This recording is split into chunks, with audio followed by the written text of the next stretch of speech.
नमस्कार मित्रों, मैं डॉक्टर राधाकृष्ण आपका स्वागत करता हूं। मित्रों, हमें एक बात अपने दिमाग में, अपने दिल में समझ लेनी चाहिए, बैठा लेनी चाहिए। वैसे भी हम जानते हैं कि आज भी जिन देशों में गौ पालन का कार्य होता है, पशुपालन का कार्य होता है, वो समृद्ध है। हम किसी भी यूरोपियन देश की बात कर सकते हैं।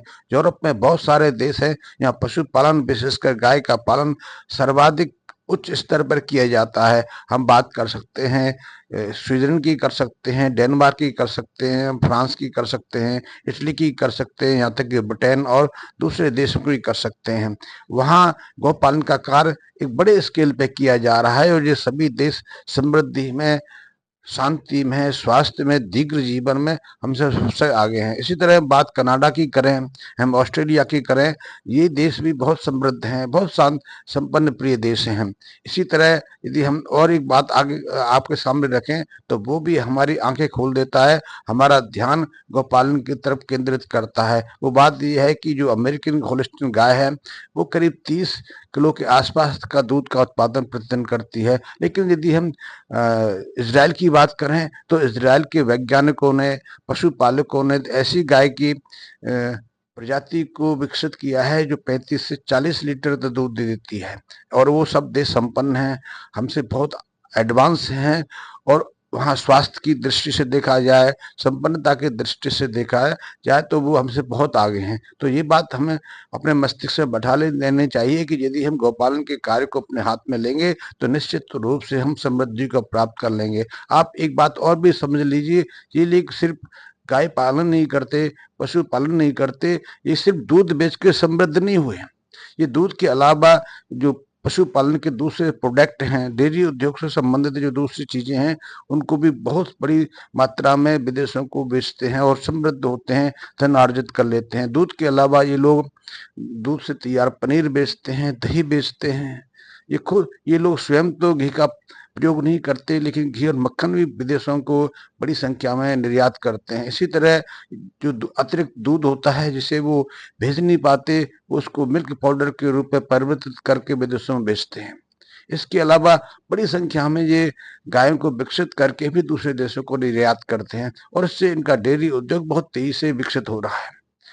गाय के अलावा, क्यों गाय भेजना इतना आसान नहीं, सुगम नहीं, एक वयस्क पशु को एक स्थान से दूसरे स्थान तक ले जाना इतना सहज नहीं होता। तो इसलिए ये लोग गाय का भ्रूण बेचते हैं, ये एम्ब्रियो बेचते हैं। उस एम्ब्रियो को जो लोग इच्छुक होते हैं पशुपालन के कार्य को आगे बढ़ाने के लिए, वो अपने यहाँ ले जाते हैं और अपनी गायों में उसको प्रत्यारोपित करा के वहाँ एक अच्छी नस्ल की गाय को जन्म देते हैं और फिर उस प्रजाति को आगे बढ़ाते हैं।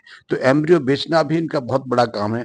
एक समय हमारे देश में भी बहुत सारे गौपालक विदेशों से एम्ब्रियो आयात करते थे और उनके एक एम्ब्रियो की कीमत 1.5 लाख से 2.25 लाख रुपए तक होती थी। अब तो खैर एम्ब्रियो भारत में भी विकसित हो रहे हैं, भारत में भी तैयार किए जा रहे हैं, उसमें देसी गाय की नस्लों के भी एम्ब्रियो मिल जाते हैं।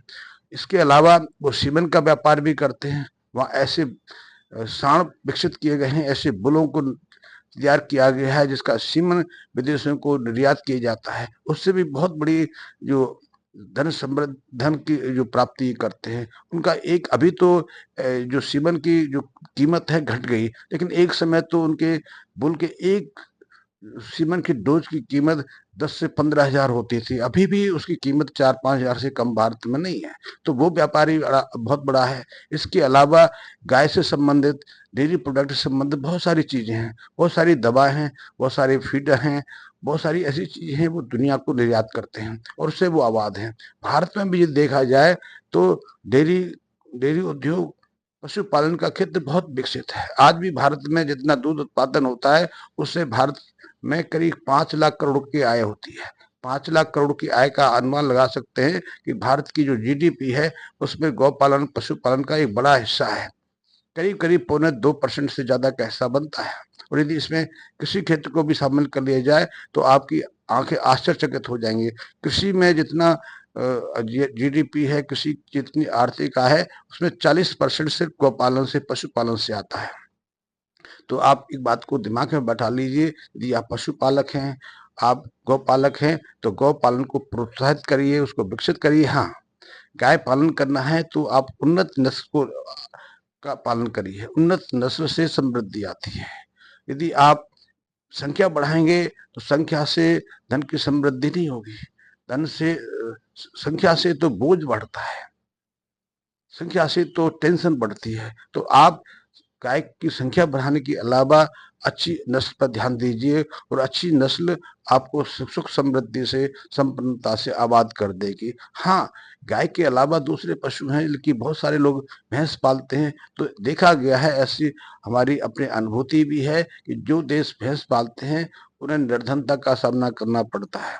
गाय के दूध से तो स्वास्थ्य स्वस्थ होता है, हम दीर्घजीवी होते हैं, हम बहुत सारी बीमारियों से अपने को बचा पाते हैं। लेकिन इसके विपरीत जो लोग भैंस का दूध सेवन करते हैं, हाँ, उनके शरीर में कुछ ताकत तो अवश्य होती है, लेकिन वो मानसिक रूप से ज़्यादा विकसित नहीं होते। इसके अलावा भैंस ज़्यादातर देशों में पाली भी नहीं जाती। भैंस भारत में, पाकिस्तान में, बांग्लादेश में, नेपाल में, थाईलैंड में या कुछ अफ्रीकी कंट्रियों में पाली जाती है। इसलिए ज़्यादातर ये दो देश जो है विकसित विकसित विकासशील देशों की श्रेणी में आते हैं, अभावग्रस्त देशों में आते हैं।